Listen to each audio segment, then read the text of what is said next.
Hello friends, welcome back. In this tutorial, we will study about longitudinal redundancy check. It is an error detection method. In this method, when the sender has to send a block of bits to receiver, what it does first, that block of bits is organized in a table, that is in the form of rows and columns. Then parity bits are generated for each column of that table. It will be more clear after this example. Suppose the sender has to send this block of bits to the receiver. This data block is having 32 bits. So what will happen first, this block of bits, this block of 32 bits will be organized in a form of table. So here we have organized this block of bits in a form of table, as you can see here. So this table is having 4 rows, right, and 8 columns, as you can see here. Now 4 rows and 8 columns. So here you can see that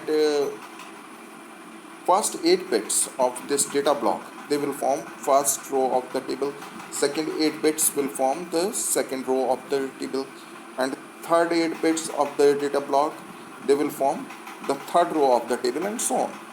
Now after the table has been formed, then what we will do, we will generate the parity bit for each column of the table. As you can see here, this is the parity bit of this column, this is the parity bit of this column, right? So the parity bit will be generated for each column of this table. So here, as there are 8 columns, so 8 parity bit will be generated. You can either use even parity method or odd parity method. Here in this case we have used even parity method. After that, what we will do,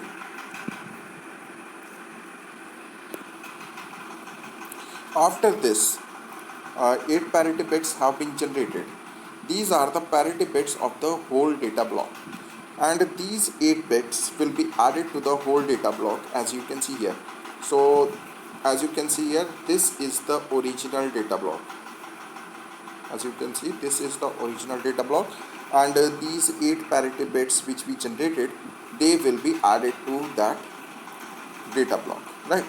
So when this entire data block, including the original data as well as these parity bits, is reached at the receiver, then the receiver will use these parity bits to detect errors, right? How we can detect errors by using parity bits, by using even parity or odd parity methods, that we have discussed in previous tutorial.